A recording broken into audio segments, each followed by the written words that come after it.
At exactly 2:17 a.m., the bridge groaned.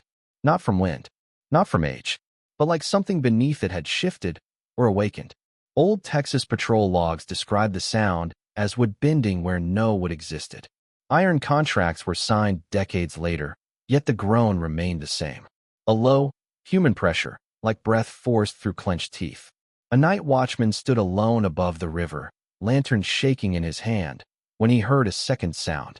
Scratching, not on the bridge, from inside it. By morning, the watchman was gone. His lantern was found resting upright at the center span. Still warm. No footprints leading away. No body recovered. The river below had not moved. This was not the first disappearance tied to this bridge, nor would it be the last. County records call it infrastructure failure. Church elders called it the wages of unquiet labor. But among black families who lived along the riverbank, the name was older. They called it Isaac's Crossing, and they whispered something else. Only after sundown, only behind locked doors. The bridge remembers who built it. In the summer of 1843, Texas was still a promise soaked in blood. Land deeds changed hands weekly. Churches rose beside whipping posts. Bridges were not symbols of connection. They were weapons of control. Whoever controlled the crossing controlled trade, escape, and survival. Official ledgers list no engineer for the bridge at Red Hollow Bend. No architect. No foreman. Just a line item. Labor provided. But a single plantation inventory, half-burned and misfiled, lists a name beneath livestock and tools. Isaac. Age, unknown. Skill, measurement. Disposition, silent. No surname. Enslaved people were not supposed to measure land. They were not meant to calculate load distribution, river shear, or seasonal expansion. Yet multiple construction journals, written by white overseers, contain the same frustrated line. The Negro insists the span will fail unless we alter the angle. They never did. The bridge collapsed twice during construction, both times killing only enslaved workers. Never a supervisor, never a landowner. After the second collapse, Isaac was beaten for superstition. After the third warning, he was chained beneath the bridge itself. And still, the final structure stood, perfectly balanced, unnaturally enduring. No one asked how. Across the river stood St. Bridget's Fellowship Church, built the same year as the bridge. It had no bell, no clock, no cemetery. But beneath the pulpit floorboards was something far more valuable than graves. Records. Baptisms of enslaved children who vanished before adulthood. Confessions written in hands that shook so badly the ink tore the page. And tithes, unusual ones. 1 pair boots. 1 hour labor, unpaid. 1 silence. Church elders preached obedience as salvation, endurance as holiness, suffering as divine architecture. And Isaac Brown attended every Sunday. He was made to sit behind the last pew. He never sang, never bowed his head. Witnesses later claimed his eyes never left the ceiling beams, measuring, counting, predicting failure. The preacher's wife wrote in her diary, "That man looks at the church the way a coffin looks at the living." 2 months after the bridge opened, the church foundation cracked. Only on Isaac's side of the building. No death record exists for Isaac Brown. That alone should disturb you. Enslaved deaths were documented meticulously. Property losses demanded accounting. But Isaac's name vanishes completely in November of 1844, the same week the river flooded without rain. Plantation hands said they heard chains moving at night, slow, deliberate, as if dragged by someone conserving strength. On the final night, the overseer claimed Isaac was taken to relocation. But the iron cuff found embedded in the bridge beam told a different story. It had been twisted open from the inside. Metal bent against itself. Not snapped. Not broken. Bent. After that night, travelers reported something unnatural. Horses refusing to cross. Wheels breaking at the midpoint. Voices echoing back words never spoken. And always, beneath the wind, that same sound. Breath. Pressure. Memory. The bridge stood. Isaac did not. But history, no matter how violently buried, has a way of resurfacing. And what Isaac built was never meant to let anyone forget. By 1851, Red Hollow Bend had learned to live with the bridge. Not trust it, not understand it, just live with it, the way one lives with a scar that still aches in winter. That same year, St. Bridget's Fellowship opened a charitable annex. They called it an orphanage. On paper, it was mercy. In practice, it was containment. The children brought there were not orphans in the traditional sense. Many had parents, mothers who worked fields upriver, fathers sold south without notice. But the church records described them as unclaimed, a word that made disappearance easier. The children slept in narrow rooms pressed against the church's north wall, the wall closest to the bridge. That was where the whispering began. Not voices, not words. Counting. One boy, Elias, scratched marks into his bed frame, tallying something he said was moving. Another child insisted the walls leaned at night, adjusting themselves by fractions too small to see. A visiting deacon wrote, "The children speak of numbers as if numbers speak back." By winter, several children began sleepwalking, always toward the river, always stopping at the bridge's midpoint, always turning back before dawn. Except one. His name was Thomas Bell, age 10. Church logs say he wandered off. But the night watchman, newer than the last, and already afraid, reported something else. He saw the boy standing barefoot on the bridge, palms flat against the railing, whispering. He says it's wrong here. When asked who he was, the boy smiled. Not like a child, but like someone relieved to be corrected. The watchman grabbed Thomas's arm. That's when the bridge groaned. Not beneath them. Inside them. The watchman released the boy, not by choice, but because his fingers went numb. Thomas stepped forward, placed his foot precisely where the previous disappearances occurred, and vanished. No splash.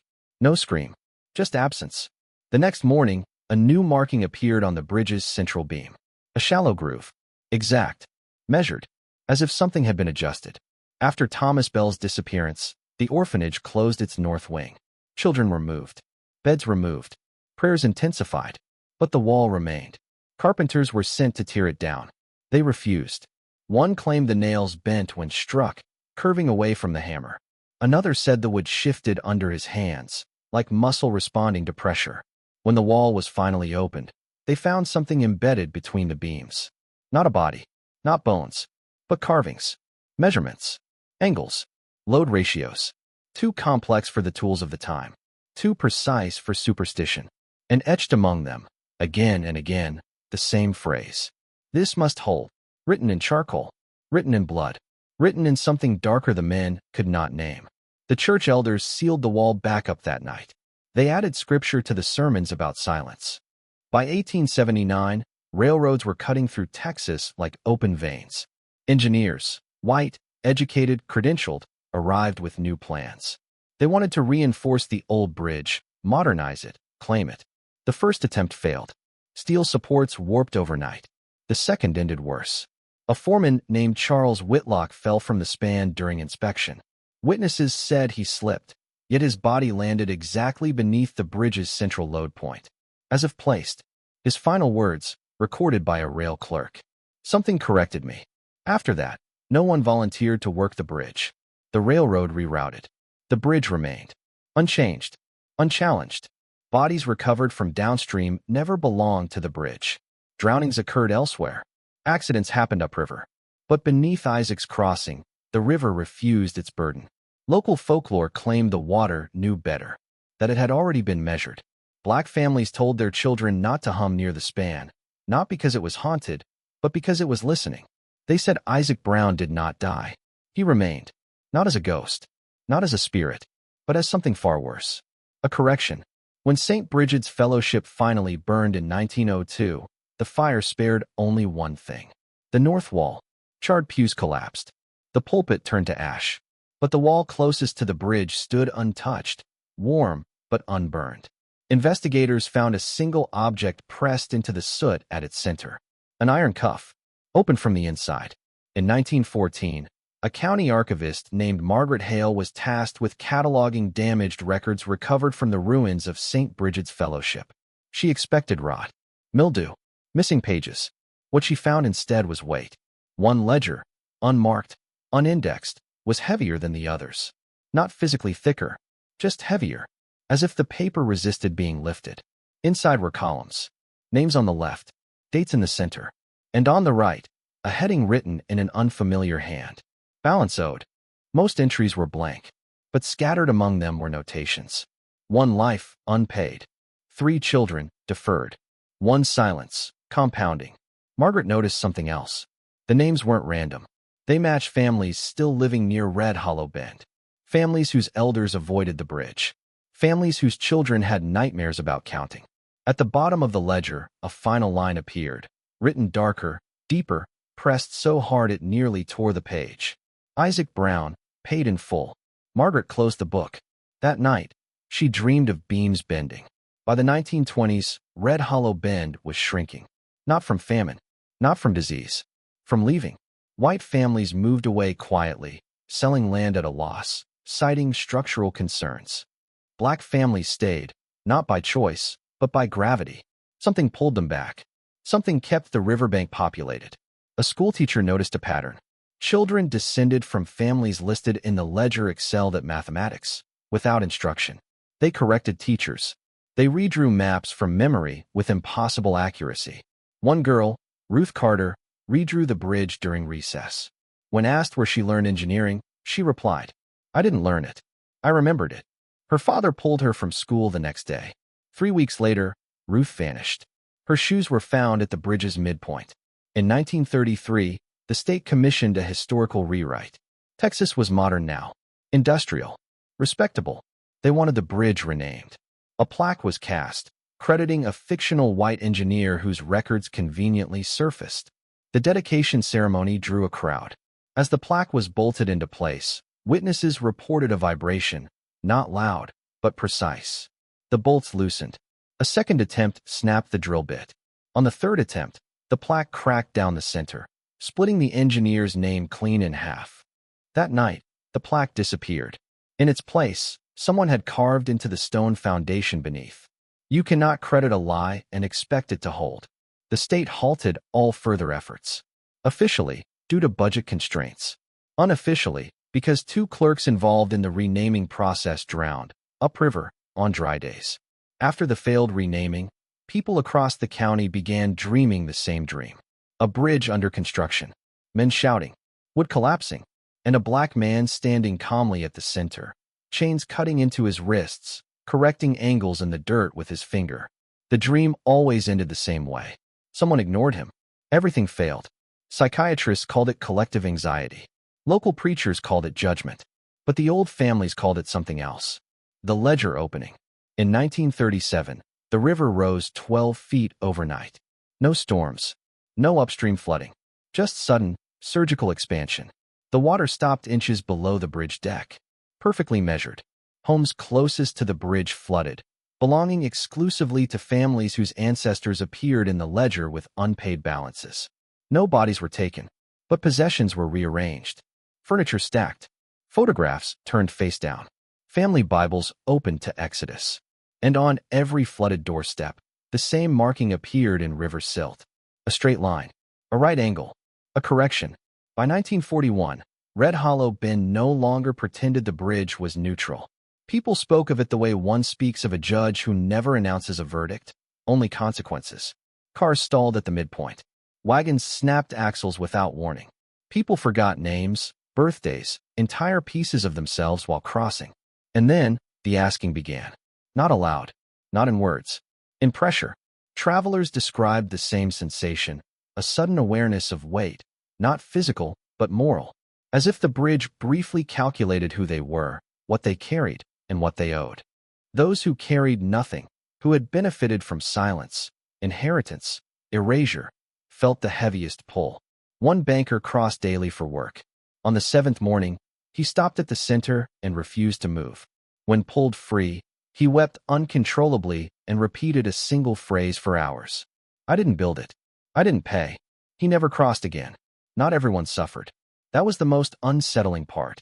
Black families who had stayed, who told the stories, who remembered Isaac's name even when it was dangerous, crossed without incident. Some claimed the bridge felt lighter beneath their feet.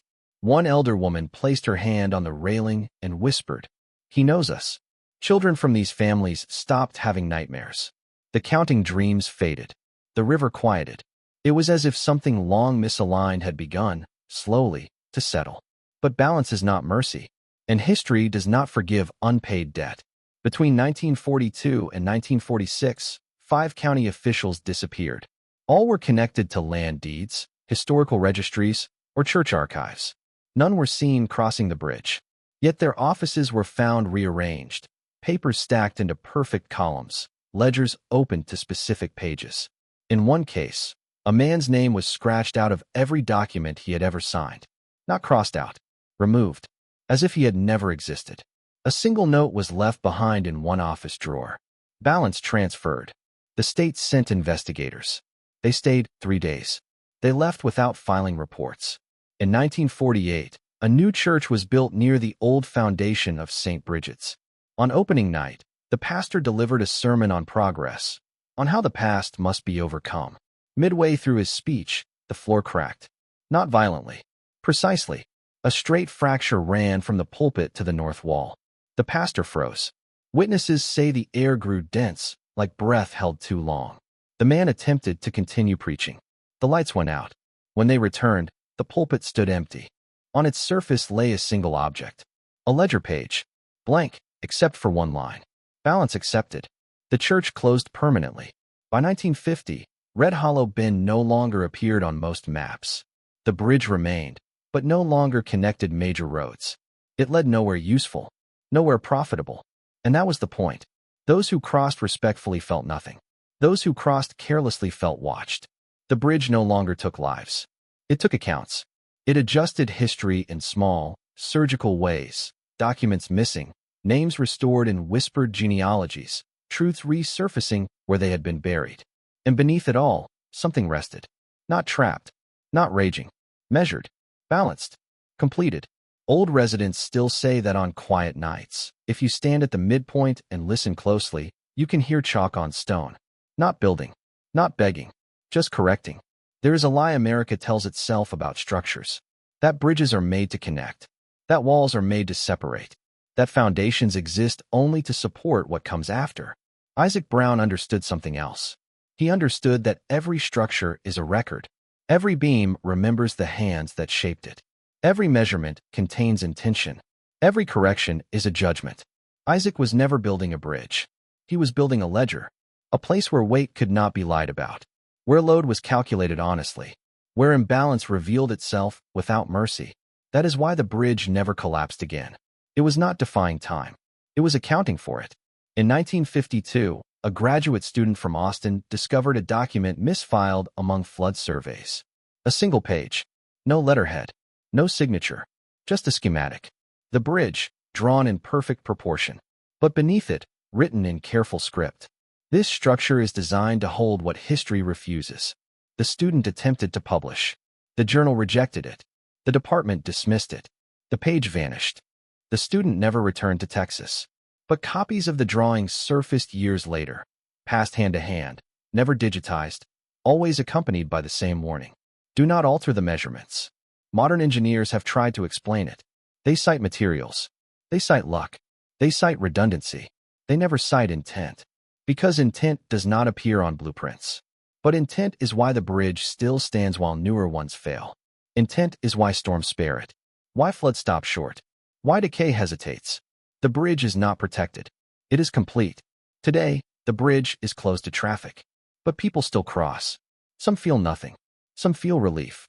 Some turn back halfway, suddenly exhausted by memories they didn't know were theirs. A few stop. They place their hand on the railing. And they feel it. Not anger. Not vengeance. Accuracy. A sense of being precisely weighed, and neither condemned nor excused. Only measured. Isaac Brown's name does not appear on plaques. It does not appear in textbooks. It does not appear in official state history. But it appears where it matters. In family stories told quietly. In dreams that correct themselves. In a bridge that refuses to forget. Because some structures are not meant to honor the future. They are meant to hold the past in place until it is finally acknowledged. There is a reason the bridge no longer takes lives. The account is closed. Not because everything was paid, but because everything was recorded. History can survive guilt. It cannot survive accuracy. If you stand there long enough, at the center span, just before dawn, you might hear it. Not chains. Not voices. Chalk. Marking a line. Correcting an angle. Ensuring the structure still holds. Because America prefers ghosts. Ghosts can be dismissed. Exorcised. Forgotten. But engineers? Engineers leave proof. And Isaac Brown left something far more dangerous than a haunting. He left evidence. Every nation is built on crossings. Some are acknowledged, some are denied, and some, like Isaac's, wait patiently beneath your feet, measuring whether the weight above them is finally honest. This was not a story about revenge. It was a story about structure, about what happens when truth is built so precisely that lies cannot stand on it, and about a man history tried to erase, who instead became the one thing it could never move. The bridge still stands, and it remembers,